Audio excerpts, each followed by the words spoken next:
ಇವತ್ತಿನ ವಿಡಿಯೋದಲ್ಲಿ ರೈಲ್ವೆ ಇಲಾಖೆಯಲ್ಲಿ ಖಾಲಿ ಇರುವ ಹುದ್ದೆಗಳ ಮಾಹಿತಿಯನ್ನು ಇವತ್ತಿನ ವಿಡಿಯೋದಲ್ಲಿ ತಿಳಿಸ್ತಾ ಇದ್ದೀವಿ. ಈ ಒಂದು ಅಧಿಸೂಚನೆಯನ್ನು ಬಿಟ್ಟಿರ್ತಕ್ಕಂಥ ದಿನಾಂಕ 5/8/2024ರಂದು ಅಧಿಸೂಚನೆಯನ್ನು ಆಗಿರುವಂಥದ್ದು.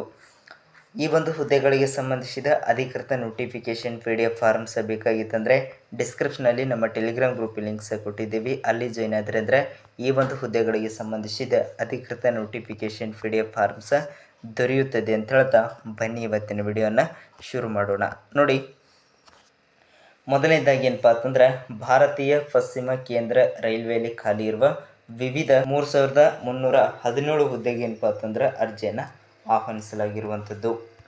ಇನ್ನು ಈ ಒಂದು ಹುದ್ದೆಗಳಿಗೆ ಏನಪ್ಪ ಅಂತಂದ್ರೆ ವಿದ್ಯಾರ್ಥಿಯನ್ನು ನೋಡೋದಾದರೆ ಮೊದಲನೇದಾಗಿ ಏನಪ್ಪ ಅಂತಂದರೆ ಯಾವುದೇ ಅಂಗೀಕೃತ ಬೋರ್ಡ್ ಅಥವಾ ವಿಶ್ವವಿದ್ಯಾಲಯದಿಂದ ಕನಿಷ್ಠ 50% ಅಂಕದೊಂದಿಗೆ ಏನಪ್ಪ ಅಂತಂದ್ರೆ 10ನೇ ತರಗತಿ ಪಾಸಾಗಿರಬೇಕು.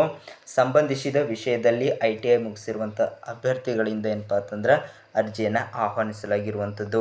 ಇನ್ನು ಈ ಒಂದು ಹುದ್ದೆಗಳಿಗೆ ಅರ್ಜಿ ಶುಲ್ಕವನ್ನು ನೋಡೋದಾದರೆ SC ST ಮತ್ತು EWS PWBD ಅಭ್ಯರ್ಥಿಗಳಿಗೆ ಯಾವುದೇ ರೀತಿ ಅರ್ಜಿ ಶುಲ್ಕ ಸಹ ಇರುವುದಿಲ್ಲ.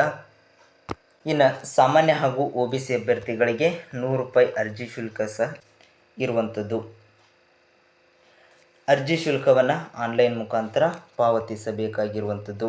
ಇನ್ನು ಈ ಒಂದು ಹುದ್ದೆಗಳಿಗೆ ವಯೋಮಿತಿಯನ್ನು ನೋಡೋದಾದರೆ ಕನಿಷ್ಠ ಎಷ್ಟಾಗಿರ್ಬೇಕು ಅಂತಂದರೆ 15 ವರ್ಷ ಪೂರೈಸಿರಬೇಕು. ಗರಿಷ್ಠ 24 ವರ್ಷ ಒಳಗಡೆ ಇರುವಂಥ ಎಲ್ಲ ಅಭ್ಯರ್ಥಿಗಳು ಅರ್ಜಿಯನ್ನು ಆಹ್ವಾನಿಸಲಾಗಿರುವಂಥದ್ದು. ಇನ್ನು ಗರಿಷ್ಠ ವಯೋಮಿತಿ ಸಡಿಲಿಕೆಯನ್ನು ನೋಡೋದಾದರೆ ಮೊದಲನೇದಾಗಿ ಏನಪ್ಪ ಅಂತಂದ್ರೆ SC ST ಅಭ್ಯರ್ಥಿಗಳಿಗೆ 5 ವರ್ಷ ಇರುವಂಥದ್ದು, OBC ಅಭ್ಯರ್ಥಿಗಳಿಗೆ 3 ವರ್ಷ, ಅಂಗವಿಕಲ ಅಥವಾ PWD ಅಭ್ಯರ್ಥಿಗಳಿಗೆ 10 ವರ್ಷ ವಯೋಮಿತಿ ಸಡಿಲಿಕೆಯನ್ನು ಇರುವಂಥದ್ದು.